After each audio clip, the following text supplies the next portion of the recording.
Tonight, they continued in round 2.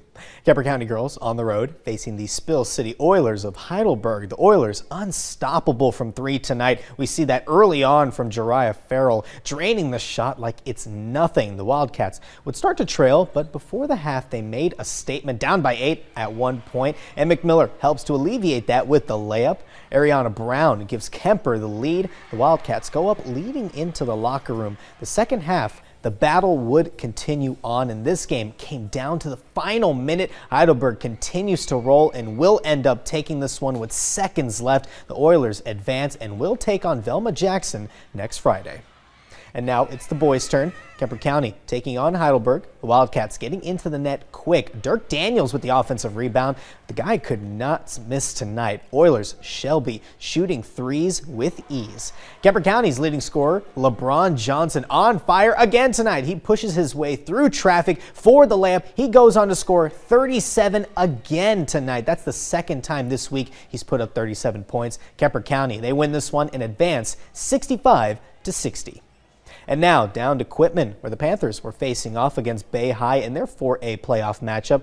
But Dania Lewis was not going to make it easy for the Panthers. She scored 8 of the Tigers' first 12 points to get the Bay High up early. Trailing by just 1 in the second half, the Panthers would start to get hot. Adriana Harris with the tough contested floater in the key to give Quitman the lead. Panthers fans were all smiles after that one. The Panthers would keep pouring it on in the third quarter. Aaliyah Nixon from deep. That one will get you hype right there. But in the final 30 seconds of the fourth, Bay High would get within 1 point. It all came down to some clutch free throws by Nixon, and the Panthers are moving on to the quarterfinals, winning a close one, 27-24.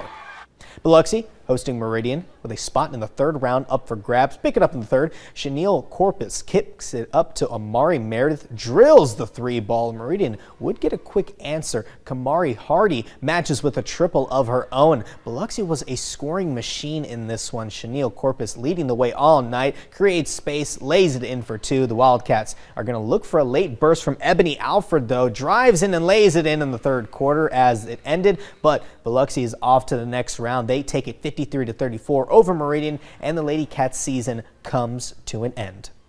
Same scenario, win or go home for 2 very good 6A teams. Biloxi High School packed for the games tonight. Meridian gets off to a hot start. Jordan Jones showing off the athleticism, able to get the bucket for 2. Vanderbilt football commit Duran Parrish from downtown. He gets the Indians rolling. Now a few plays later, Biloxi gets a fast break, and it's going to be hammer time. Parrish showing off his ups. Meridian forced to call an early timeout. They do get a quick result. Steele and Jordan Harbor lays it in to cut into the Biloxi lead. This game came down to the wire in the second half, but the Indians are bound for the quarterfinals by way of a 68-65 win over the Wildcats.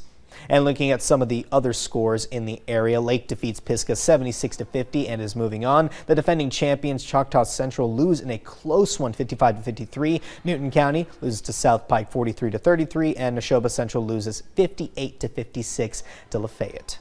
And going to another final score as the Newton County Academy Lady Generals advance to the state championship. They beat Marvell, Arkansas 33-31 to advance. The Lady Generals will now take on DeSoto on Saturday at 2:15 p.m.